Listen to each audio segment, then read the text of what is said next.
Your wife's amazing. You really are lucky, and so am I. And a lot of other people are too, but you also didn't fucking marry some dumb bitch. You know, in her case, she didn't marry some fucking dumb asshole.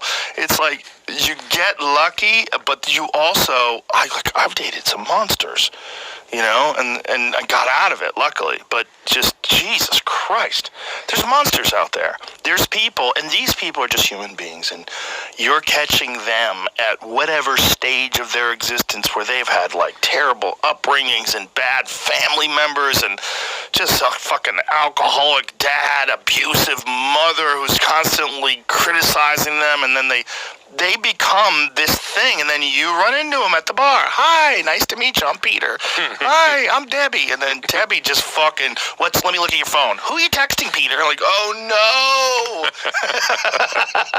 But if Debbie's hot, that's the problem. You know, your genes are like, listen, shut the fuck up. Like, look at her tits. Look at that ass. Let's go. And then next thing you know, Debbie's pregnant. Next thing you know, Peter has a baby with some monster. And that can happen. It's happened to my friends, to good friends of mine. It's fucking awful to experience. I've had good friends of mine that got wrapped up in horrendous relationships.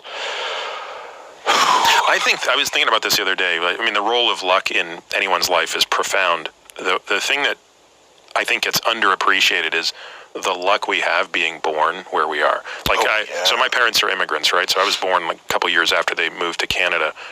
And I was talking with my parents 2 months ago. They came out to visit, and I said, like, was there any chance you guys were not going to move?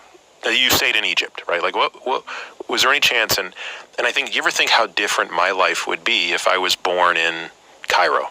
And the answer is, like, beyond different. Beyond different.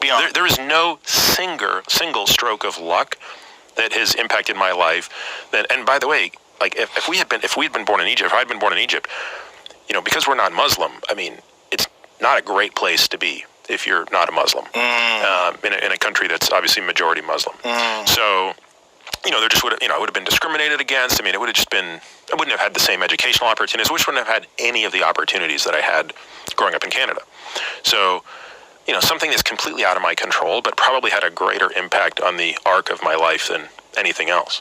Yeah, that's just dumb luck, right? Yeah. You just hit the birth lottery. Absolutely, I think that way too.